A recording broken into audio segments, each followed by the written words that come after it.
Kisah akan berfokus pada dua anggota gangster Filipina dan satu orang pria yang mereka baru saja berhasil meringkusnya. Bahkan dengan gestur yang sedikit meremehkan, mereka sempat mengkonfirmasi keberhasilan tersebut kepada kedua gangster yang akan datang sebentar lagi, sebelum akhirnya mereka pun sadar bahwa mengusik kehidupan pria ini adalah sebuah kesalahan yang sangat besar.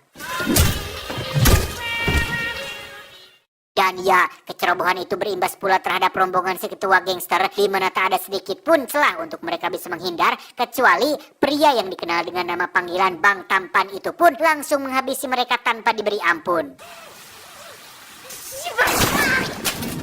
오랜만이다. 지금부터 이걸로. Adegan beralih ke sebuah arena tinju ilegal dan kita pun diperkenalkan pada seorang anak muda berdarah campuran Korea Filipina bernama Marco. Ini orangnya yang dengan terpaksa ia mengambil resiko kehidupan cadas sekaligus menggantungkan nasibnya dari hasil bermain tinju.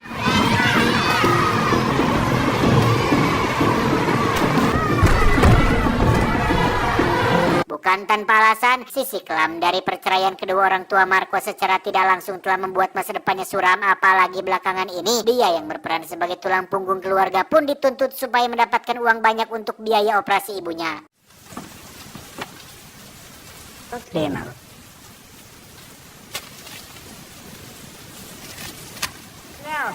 And take care yourself with that money. Terkait hal itu, esoknya Marco mendatangi sebuah panti tempat dulu ia dibesarkan yang pemiliknya bernama Kim. Ini orangnya, di mana untuk mengurangi beban pikiran itu Marco sangat mengharapkan uluran tangan dari sang ayah. Sampai-sampai ia nekat merogoh acis celengan agar Kim membayar orang Korea untuk mencari tahu keberadaan ayahnya saat ini. Ya. Sesaat setelah Marco berada di sebuah bar dan sempat mencoba peruntungan dengan ikut taruhan bola, seorang bule pun datang menghampirinya dengan tawaran satu posisi pada sebuah proyek perampokan dengan imbalan 10% yang dijanjikan sudah cukup untuk memenuhi keperluan biaya operasi ibunya tersebut. Do you have a job that might interest you? Get about mommy's legs, huh? Harapan memperoleh keuntungan secara instan pun kandas setelah pemilik bar mengabari Marco jika tim yang dibelanya kalah telak. Maka dari itu, Marco pun terpaksa menempuh alternatif kedua, yakni menyetujui tawaran si bule dan langsung beraksi seperti yang telah diperintahkan. Tapi tiba-tiba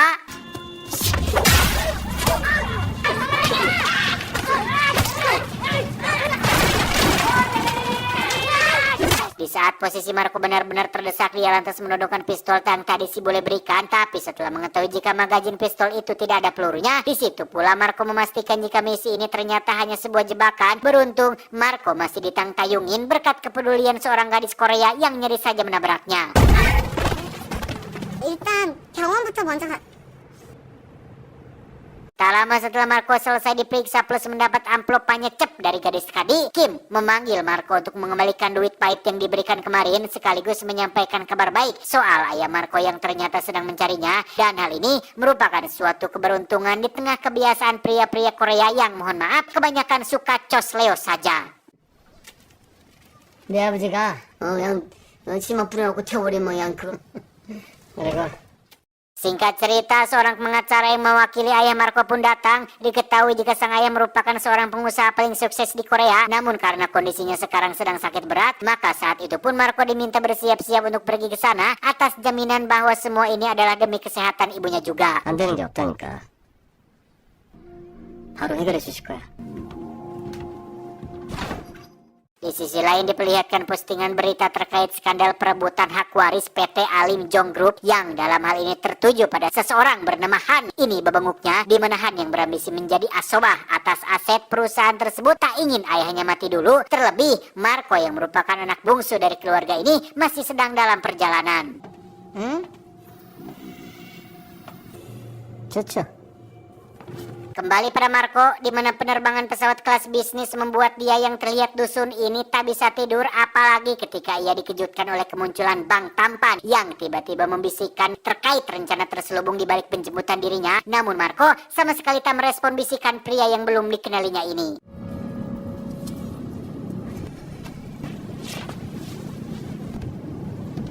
Setibanya di bandara, sekelompok pria langsung menjemput kedatangan rombongan pak pengacara yang lantas membawa Marco pergi. Namun di situ lagi-lagi terlihat penampakan Bang Tampan yang sampai sejauh ini masih belum diketahui apa misi yang sedang dijalankannya. Ketika pagi masih cerang cantihang, Han yang lelegednya semakin mirip kepala gangster ini terlihat sudah berada di sebuah sampalan pinggir hutan di mana bermula dari pemberitaan yang dinilai telah menyudutkan dirinya tersebut, maka dua karyawan perusahaan yang divonis terlibat pun dihukumnya dengan begitu kejam dan brutal. Di saat yang sama, mobil pak pengacara masih dalam perjalanan dan akan segera sampai di tempat tujuan. Namun tanpa diduga, mereka tiba-tiba mendapat kejutan dari pengendara lain yang ternyata adalah Bang Tampan yang baru dianggap sebagai ancaman serius ketika dia perlahan mulai mendodongkan senjatanya dan... Ya, semua yang berada di dalam mobil terluka parah akibat benturan keras. Bahkan satu persatu dari mereka pun lantas dihabisi kecuali Marco. Jadi wajar saja jika info terkait situasi ini telah membuat Han naik pitam. Apalagi ketika si Tampan berani-beraninya menggertak dia dengan meminta uang 10 juta dolar sebagai tebusan.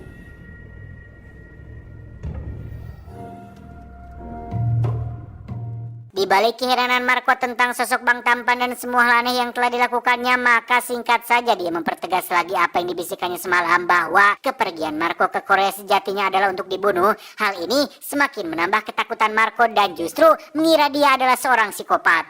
괜히 벤치하는 게 아니야. 그 쉽지 않을걸? Dengan segenap tenaga yang masih tersisa, Marco terus berusaha lari dari kejaran Bang Tampan yang seperti tak mau membiarkannya lolos, hingga pada suatu posisi di mana faktor kelelahan fisik telah membuat Bang Tampan hampir berhasil mendapatkan targetnya. Andai saja Marco tak berani mengambil keputusan nekat seperti ini.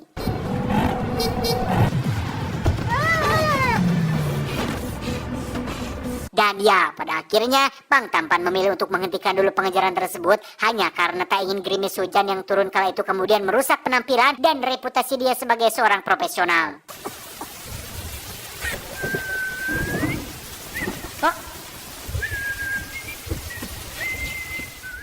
Di sisi lain masih terlihat raut wajah kekecewaan dari Han, namun terlepas dari situasi yang ada, dia tetap fokus dan optimis dengan apa yang telah direncanakan. Artinya, dia tetap harus bisa membawa Marco ke tempat ini walau bagaimanapun caranya.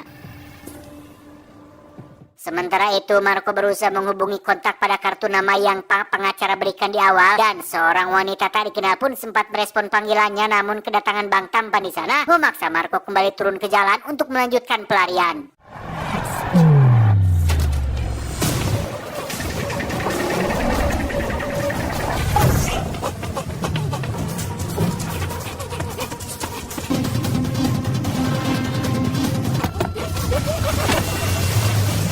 Pergerakan Marco saat ini bisa dibilang cukup merepotkan, terlebih lagi ketika ia sempat mendaratkan sebuah pukulan tinju di babangus Bang Tampan sebelum akhirnya ia berhasil dibawa pergi oleh wanita yang tadi mengangkat teleponnya, di mana wanita tersebut ternyata adalah si gadis Korea bernama Lee Sung yang dulu pernah menyelamatkannya juga.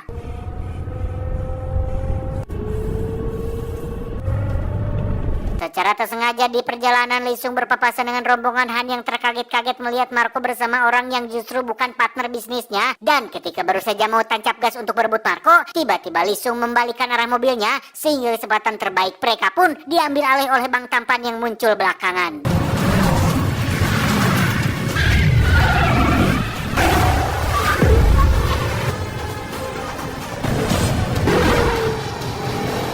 Yang tercepat tidak selalu menjamin untuk hasil yang tepat. Hal itu terbukti ketika sedikit kecerobohan yang Bang Tampan lakukan hampir berbuah malapetaka besar, yang dengan ini setidaknya Lee Sung bisa membelokkan arah mobilnya ke dalam hutan, sekaligus dijadikan momen untuk membeberkan tujuan misinya kepada Marco.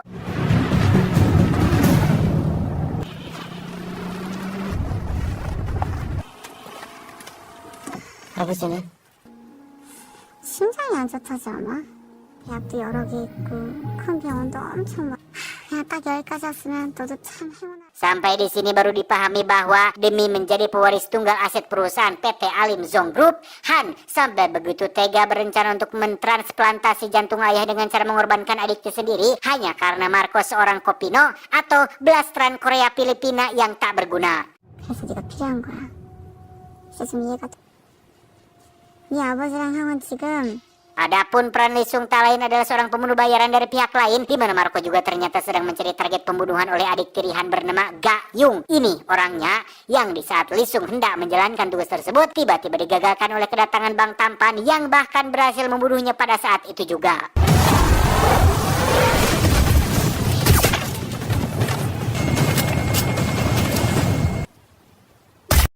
Di sisi lain, Marco berhasil kabur meski dengan kondisi kaki yang sudah mulai terpincang-pincang. Namun sungguh disayangkan, dia justru ditemukan oleh Han dan rombongannya. Dan yang tak habis pikir, Gayung yang merasa misinya telah gagal pun ikut menyambut kedatangan Marco dengan kalimat-kalimat penghinaan. 능력 좋아?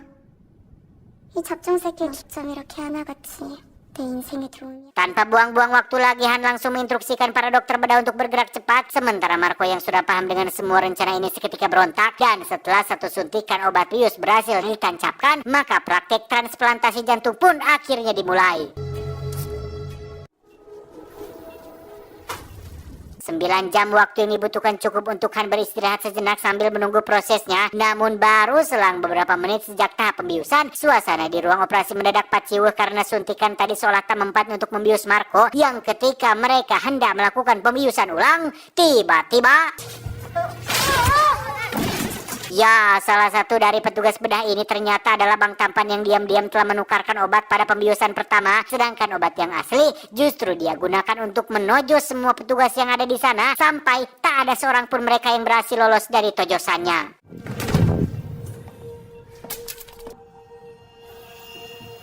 Sesaat setelah Marco sudah kembali siuman, dia berusaha meyakinkan bahwa sosok aki-aki yang terbaring di sampingnya ini adalah ayahnya. Sebab andai pun benar dia orangnya, tentu akan lebih peduli dan kasih sayang. Bahkan mustahil sampai repot-repot mencari Marco jika hanya untuk dikorbankan.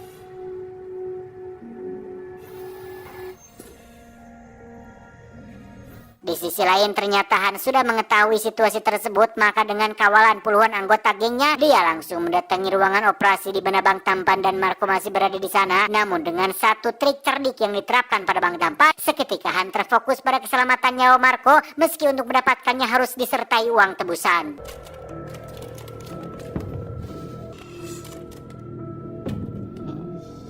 Intinya, Han tak punya pilihan lain kecuali harus mentransfer uang 10 juta dolar tersebut ke rekening yang Marco tunjukkan. Namun di saat transaksi hendak dilakukan, dari sisi lain terlihat Gayung yang akhirnya memilih untuk mengeksekusi Marco dengan tangannya sendiri. Dan inilah yang terjadi.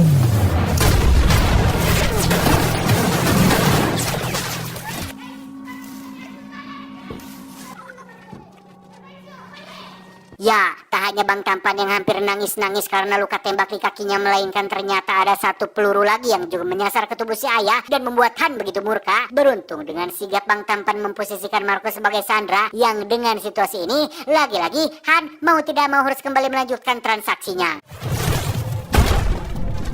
진짜 총질한 건 니들이다, 내가 아니라.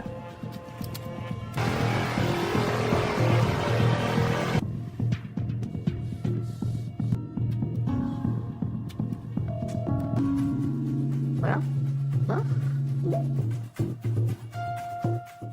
Alhasil uang 10 juta dolar pun selesai dikirimkan tanpa dianjuk sepeser pun, yang artinya Marco sudah menjadi milik Han seutuhnya. Tapi dibalik itu, rupanya Han akan mati berdiri jika harus kehilangan banyak uang dengan semudah itu. Maka semua anak buah pun disiapkan untuk menghabisi Bang Tampan saat itu juga.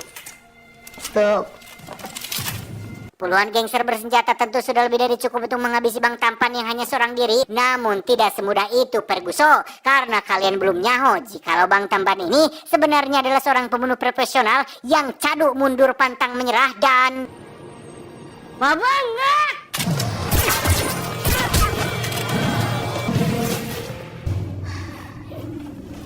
Setelah Han berikut sejumlah anggota gengnya berhasil dibantai habis-habisan, Bang Tampan lantas mengajak Marco segera pergi meninggalkan tempat tersebut. Tetapi rupa-rupanya di sana masih tersisa Gayung dengan sifatnya yang bantangul alias keras bapatok, sehingga Bang Tampan pun akhirnya menjelaskan bahwa Marco sama sekali tidak ada kaitannya dengan konflik internal keluarga Gayung. 네 아버지 재산은 이제 다 네 거라고.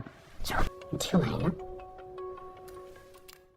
Nah, sebenarnya yang tahu masalah ini hanya Lisung dan Bang Tampan saja, di mana konon mereka telah dibayar mahal demi mendapatkan seorang remaja untuk transplantasi jantung tersebut. Yang dalam hal ini Bang Tampan meminta bantuan Kim, dan Kim memilih Marco karena selain berlatar belakang seorang kopino, Marco juga dianggap yang paling cerdas dan tahan banting. Penjelasan ini yakin membuat Marco sangat-sangat kecewa. Bagaimana tidak, dia yang bisa dibilang masih lehoan atau ingusan, tahu-taunya telah melibatkan pada sebuah proyek beresiko tinggi. Namun di sisi lain, ternyata 10 juta dolar tersebut secara diam-diam telah digunakan Kim untuk merenovasi panti asuhannya, sekaligus membiayai operasi ibunya Marco. Singkat cerita, mereka pun sudah kembali ke Filipina. Di sela-sela waktu sambil menunggu proses pemulihan sang ibu pasca operasi, Marco sempat ditawari Bang Tampan untuk mencari sosok ayah Koreanya yang asli. Namun dengan tegas, Marco pun menjawab bahwa kali ini dia sudah cukup trauma dan tak mau mendengar tentang sosok itu lagi. 야, 나 지금 시간이 별로 없어.